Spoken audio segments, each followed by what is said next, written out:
How many kicks should I feel at 25 weeks pregnant? Remember that you shouldn't count hiccups when counting kicks. I don't know what a fetal hiccup would feel like. It would feel like a slow beat with an even pace until it stops. They last a couple minutes before stopping, and that type of movement you shouldn't count when doing a kick count. That tells me what not to count. How many should I count? Remember that the count won't matter if you don't pick a time when the baby is active.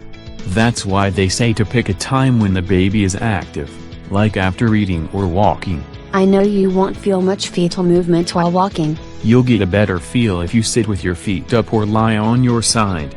You may miss movements if walking around or distracted. Let's say I've gone for a walk and lay down to focus on the kick count.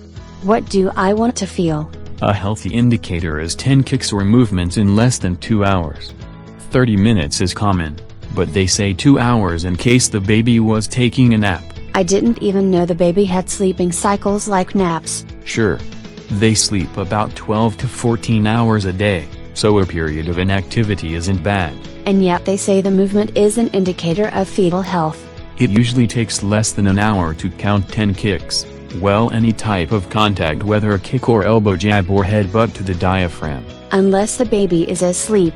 You can trigger movement by eating, because the baby hears your digestion more than you do. After about a half-hour delay. I'll say if you haven't noticed fetal movement several minutes after eating, then you can be concerned. I've been told that it may not cause movement if the baby is sleeping, but then again, a lack of movement should be a concern and reason to eat something to try to trigger it. If you're concerned about movement, put an ice pack on your stomach.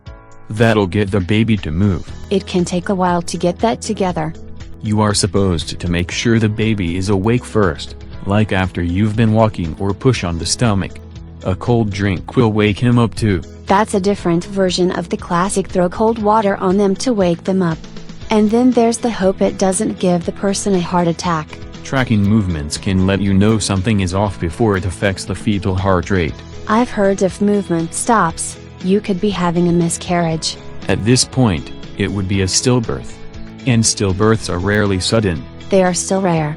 Maybe 1 in 100 or 150, but most cases are not sudden, so noticing a decline in activity may notify doctors to check on the baby, and if necessary, treat the problem or do an emergency C-section. This is turning into a new reason to drink a glass of water and lay down, just to check on the baby. In a few months, you'll probably know how the baby is when they wake you up to cry for milk.